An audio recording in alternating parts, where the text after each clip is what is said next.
Okay, welcome to future studies Salem. இன்னைக்கு நம்ம பார்க்குறது யூஜிடி டிஆர்பி தமிழில் முக்கியமான பாடத்தலைப்பு தான் பார்க்குறோம். இன்றைய தலைப்பு பரணின்ற சிற்றிலக்கியம். அப்போ பரணி நூல்களின் இலக்கணம் கூறக்கூடிய நூல்னு பார்த்தோம்னா இலக்கண விளக்கப்பாட்டியல் பாட்டியல் நூல் தான் சிற்றிலக்கியங்களுக்கு விளக்கம் சொல்லுது. சரிங்களா?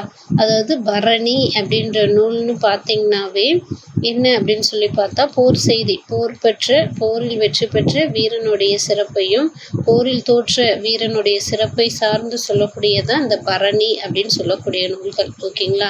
அப்போ இந்த பரணி இலக்கியங்களில் 96 சிற்றிலக்கியங்களில் ஒன்றாக இருந்தாலும் போர்க்கள வெற்றியை புகழ்ந்து பாடும் இலக்கியமாக இருக்கிறது தான் இந்த பரணி.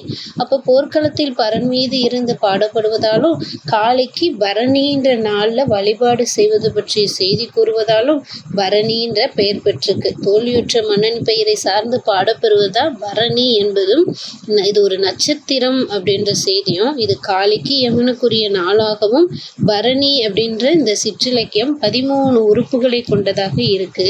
இந்த பரணி அப்படின்ற சிற்றிலக்கியத்துல முக்கியமான மேற்கோளாக நம்ம அறியப்படக்கூடிய ஒன்று என்ன அப்படின்னு சொல்லி பார்த்தா, ஆணை 1000 அமரை வென்ற மாணவனுக்கு வகுப்பது. 1000 ஆணைகளை வென்ற வீரனுக்கு வகுக்கக்கூடிய ஒரு நூல் எதுன்னா இந்த பரணி அப்படின்னு.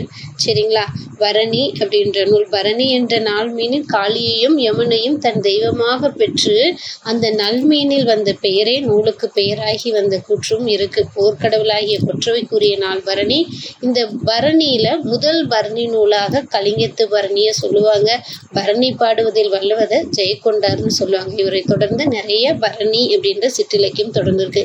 இதுல கடந்த ஆண்டு தேர்க்கப்பட்ட வினாக்கள் அப்படின்னு சொல்லி பார்த்தீங்கன்னா, எந்த நூலில் போர்க்களத்தில் 700 யானைகள் கொன்றவனுக்கு பரணி பாடப்பெறும் என்ற கருத்து இடம்பெற்றிருக்கு அப்படின்னு கேட்குறாங்க. 700 யானைகளை வென்ற வீரனுக்கு வகுக்கப்பட்டதா பரணி அப்படின்ற செய்தி எந்த நூலில் கொடுத்துருக்காங்க அப்படின்றத கேட்குறாங்க. சரிங்களா? அப்போ 700 யானைகளை வைத்த வீரனுக்கு அப்படின்னு சொல்லி கேட்டாவே பன்னீர் பாட்டியல். ஓகேங்களா? பன்னீர் பாட்டியல் அப்படின்றதுல தான் 700 யானைகளை வென்ற வீரனுக்கு வகுக்கக்கூடியது பரணி அப்படின்ற செய்தி இருக்கு. பாட்டுடைய தலைவனை வாழ்த்தாது நூலை ஆக்கி வைத்தவனை பாடும் கோளாடுதல் எனும் பகுதி இடம்பெறும் பரணி நூல் அப்படின்னா தக்கைய பரணி. பாட்டுடைய தலைவனை கூறாது, ஓகேங்களா? பாட்டுடைய தலைவனை கூறாது பாட்டை யாத்த வீரனை சார்ந்து சொல்லக்கூடிய ஒரு நூலாக எந்த நூல் இருக்கு? இந்த பரணி அப்படின்ற நூல் இருக்கு. அது எந்த பரணி அப்படின்னா தக்கைய பரணி. எந்த நூல்? தக்கைய பரணி. அடுத்து, கலிங்கத்து பரணியில் சுட்டப்பெறும் கலிங்க தேசம் தற்பொழுது என்ன பெயரால் அழைக்கப்படுகிறது? கலிங்கத்து பரணி அப்படின்ற இந்த கலிங்கம் அப்படின்ற கலிங்க தேசம் என்று என்ன சொல்றாங்க? தற்போது ஒரிசாவை தான் சொல்றாங்க. ஓகேங்களா?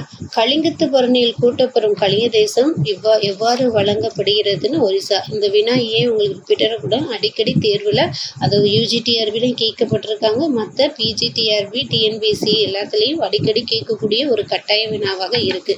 இதுவும் ஒரு முக்கியமான தலைப்பு, அதிக வினாக்கள் கொடுக்கக்கூடிய ஒரு பகுதியாக இருக்கு. மீண்டும் ஒரு தலைப்பில் சந்திப்போம். நன்றி.